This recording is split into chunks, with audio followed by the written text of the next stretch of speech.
آج جیسا کہ عمیر نیازی صاحب ہم سمجھتے ہیں کہ اس وقت خوش قسمت ہیں کہ 14 دن بعد ہمارے ایک وکیل صاحب کو ملنے کی اجازت مل گئی۔ ایک ایسا بے آئین ملک ہے کہ جہاں 180 سے زائد مقدمات ہیں عمران خان صاحب کے خلاف،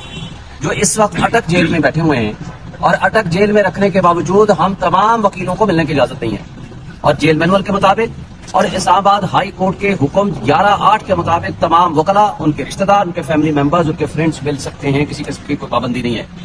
آج ہم نے اپلیکیشن فائل کی ہے،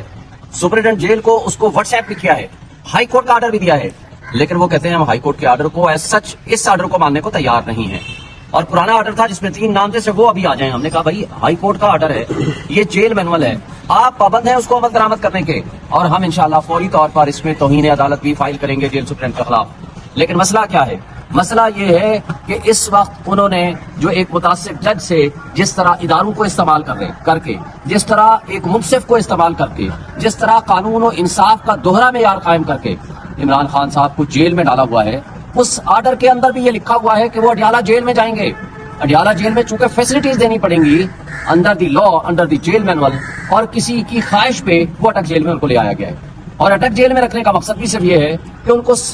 سولیٹری کنفائنمنٹ میں رکھا جائے، ایک خراب قسم کا، بدبودار قسم کا ایک ایسا چھوٹا سا سیل، ایک کائنڈ آف چکی کا آپ کہہ سکتے ہیں، جس کے اندر ان کو رکھا ہوا ہے، جہاں بیسک فیسلٹیز نہیں ہیں، جہاں واش روم نہیں ہے اور کھلا واش روم ہے۔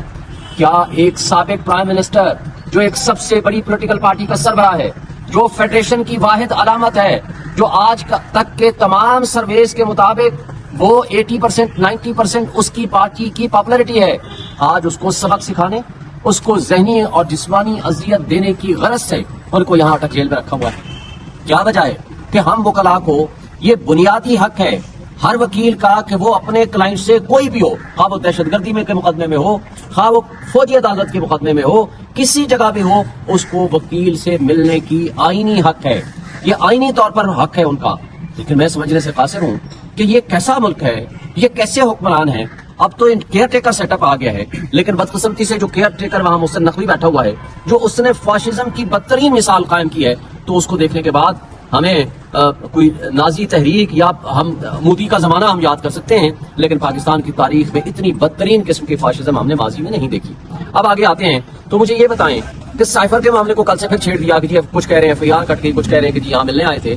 مجھے بتائیں کہ سائفر لیک ہونے کے بعد یہ ثابت ہو چکا ہے کہ اس امپورٹڈ حکومت جو پچھلی آئی تھی وہ امریکہ کی مدد سے اور باجوہ صاحب کی مدد سے وہ یہاں آئی تھی۔ سائفر کے کنٹینٹس لیک ہو چکے ہیں جو کہ امریکہ کے ایک صحافی نے کیے ہیں، لیکن مجھے یہ بتائیں کہ اس کے بعد کیا اس سازش میں سے پردہ اٹھانا ضروری نہیں ہے؟ کیا اس سازش کا جوڈیشل کمیشن سے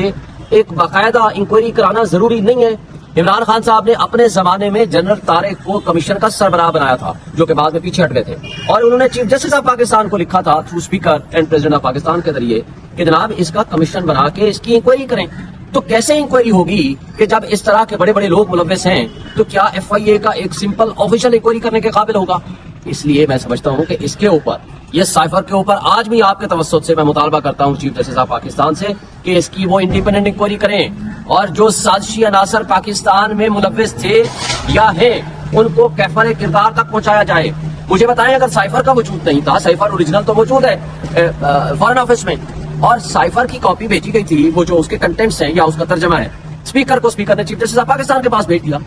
تو نیشنل سیکورٹی کونسل نے 2 دفعہ اس میں میٹنگ کی اور دونوں مرتبہ یہ تسلیم کیا کہ یہ مداخلت ہوئی ہے اور ڈیمارچ کیا جائے وہاں کے US ایمبیسڈر کو۔ تو اگر یہ اس کا وجود نہیں ہے یا یہ سازش نہیں تھی اور یہ ڈی کوڈیفائڈ یا ڈی کلاسیفائڈ کیبنٹ کے حکم سے ہوا تھا، کیبنٹ نے 2 دفعہ میٹنگز کی ہیں اسی زمانے میں، اور آپ کو یاد ہوگا شہباز شریف نے کھڑے ہو کے فلور آف دی ہاؤس میں کہا تھا کہ اس میں دھمکی آمیز گفتگو تھی۔ تو دھمکی آمیز گفتگو کیا ہوتی ہے؟ وہ یہی تھی نا کہ آپ ان کو ہٹاؤ، اگر نہیں ہٹائیں گے تو آپ پھر سبق بھگتنے کے لیے تیار ہو جاؤ۔ اور انہوں نے یہ بھی کہا تھا کہ ہم ایک انڈیپینڈنٹ انکوائری کرائیں گے، تو 16 مہینے رہنے کے باوجود انہوں نے انڈیپینڈنٹ انکوائری نہیں کرائی، FIA کو پیچھے بھیج دیا، اس لیے کہ آج اسٹیبلشمنٹ، آج ہمارے مقتدر طبقے اور حلقے، آج تمام ادارے باندی بن کے اس فاشسٹ حکومت کے سامنے کھڑے تھے۔ ہم آپ کے توسط سے موجودہ کیئر ٹیکر سیٹ اپ کو یہ پیغام دینا چاہتے ہیں کہ کیا وہ آئین اور قانون کی پاسداری کر کے، کیا وہ اپنا نام تاریخ